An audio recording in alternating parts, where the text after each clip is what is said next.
জাতীয় সংসদের পর এবার রাজনৈতিক অঙ্গনে আলোচনায় রয়েছে স্থানীয় সরকার নির্বাচন।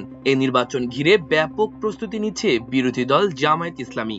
যদিও 11 সিটি কর্পোরেশন ও 42 জেলা পরিষদে বর্তমান সরকার দলীয় প্রশাসক নিয়োগ দেওয়ায় ক্ষোভের পাশাপাশি এই নির্বাচন নিয়ে সংশ্লিষ্টদের মাঝে অনিশ্চয়তা দেখা দিয়েছে। তবে স্থানীয় নির্বাচনের দাবি জোরদারের পাশাপাশি প্রস্তুতিমূলক কাজ এগিয়ে নিচ্ছে জামায়াত।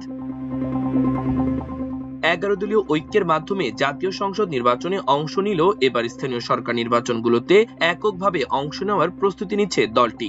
জোটের আরো কয়েকটি দলের একই ধরনের প্রস্তুতির খবর পাওয়া গেছে।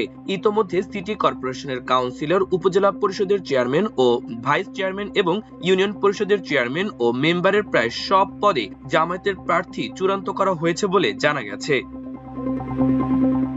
সম্ভাব্য প্রার্থীরা তাদের এলাকায় সমাজসেবামূলক কর্মকাণ্ড সহ নানাভাবে গণসংযোগ চালাচ্ছেন। সিটি কর্পোরেশনের মেয়র পদে এখনো প্রার্থী চূড়ান্ত না হলেও সম্ভাব্যরা তৎপরতা চালিয়ে যাচ্ছেন বলে জানা গেছে।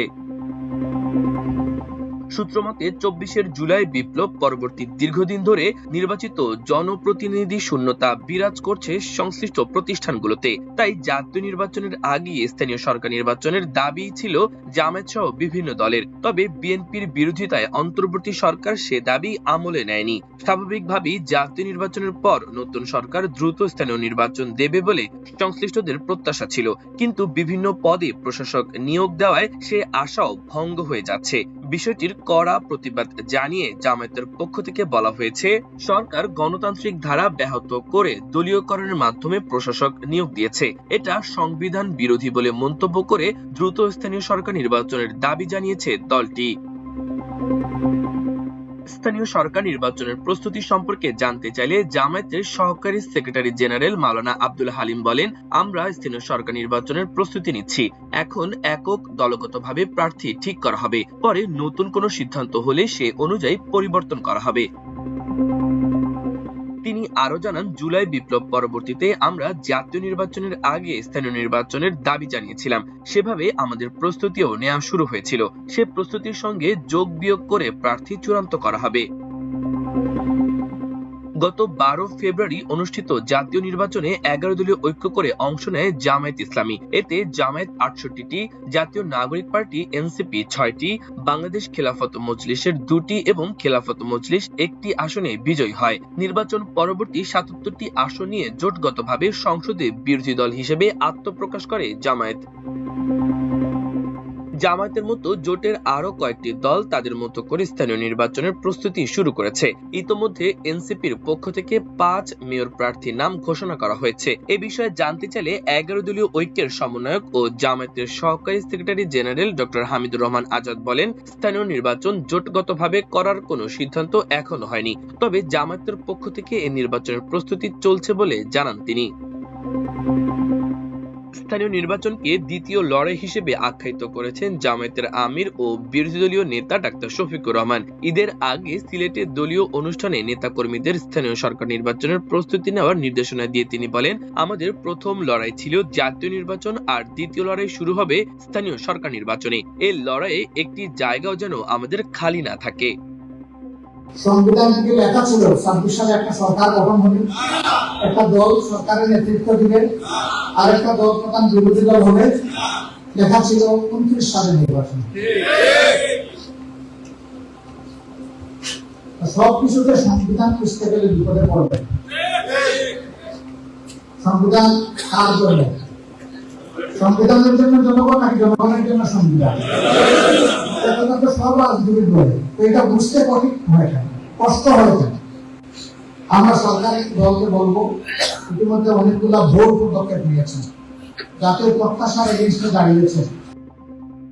গত 25 মার্চ জাতীয় প্রেস ক্লাবে আলোচনা সভায় শফিকুর রহমান সিটি কর্পোরেশন ও জেলা পরিষদে প্রশাসক নিয়োগের তীব্র সমালোচনা করে নির্বাচনের মাধ্যমে জনপ্রতিনিধিদের দায়িত্ব পালনের সুযোগ দিতে সরকারের প্রতি আহ্বান জানান। এখানে প্রশাসক, ওখানে প্রশাসক, ওখানে প্রশাসক, এটা কি? এটা তো সংবিধান বিরোধী।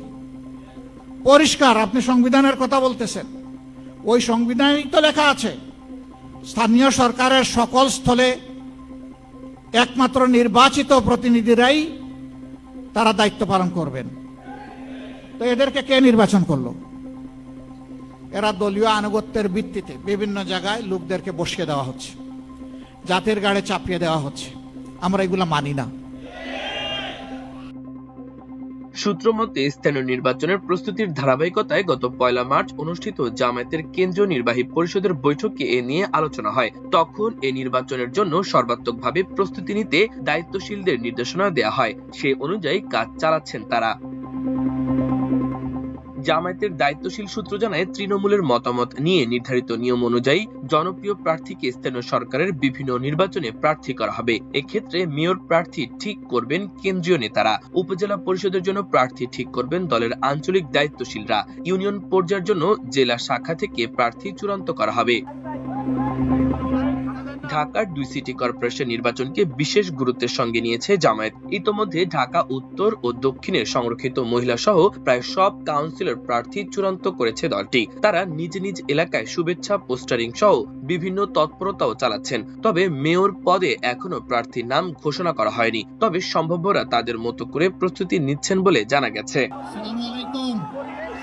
ঢাকা মহানগর দক্ষিণ জামায়াতের নায়েবে আমির অ্যাডভোকেট ডক্টর হেলাল উদ্দিন বলেন, নির্বাচন কবে হবে তা নিয়ে অনিশ্চয়তা রয়েছে। তবে ঢাকা দক্ষিণ সিটি কর্পোরেশনের নির্বাচনের জন্য জামায়াত প্রস্তুতি নিচ্ছে। ইতোমধ্যে 75টির মধ্যে 70 জনের মতো কাউন্সিলর প্রার্থী চূড়ান্ত করা হয়েছে। তারা সংশ্লিষ্ট এলাকায় কাজ চালাচ্ছেন। তবে মেয়র পদে কেন্দ্র থেকে এখনো কাউকে প্রার্থী ঘোষণা করা হয়নি। এই সিটি এলাকার সংসদ নির্বাচনে অংশগ্রহণকারীদের মধ্য থেকে কেউ প্রার্থী হতে পারবেন বলে কেউ কেউ মনে করছেন। একই ধরনের মন্তব্য করে ঢাকা উত্তর জামায়াতের নায়েবে আমির আব্দুর রহমান মুসা জানান, এই সিটির অধিকাংশ কাউন্সিলর প্রার্থী ঘোষণা করা হয়েছে। তারা ঈদের আগে পোস্টার ছাপিয়ে জনগণকে শুভেচ্ছা জানিয়েছেন। এছাড়া বিভিন্ন তৎপরতা চালিয়ে যাচ্ছেন। মেয়র পদে এখনো প্রার্থী ঘোষণা না করা হলেও আগের প্রার্থী হিসেবে মহানগর উত্তরের আমির মোহাম্মদ সেলিমউদ্দিনকে মনোনয়ন দেওয়ার সম্ভাবনা রয়েছে বলে তিনি উল্লেখ করেন।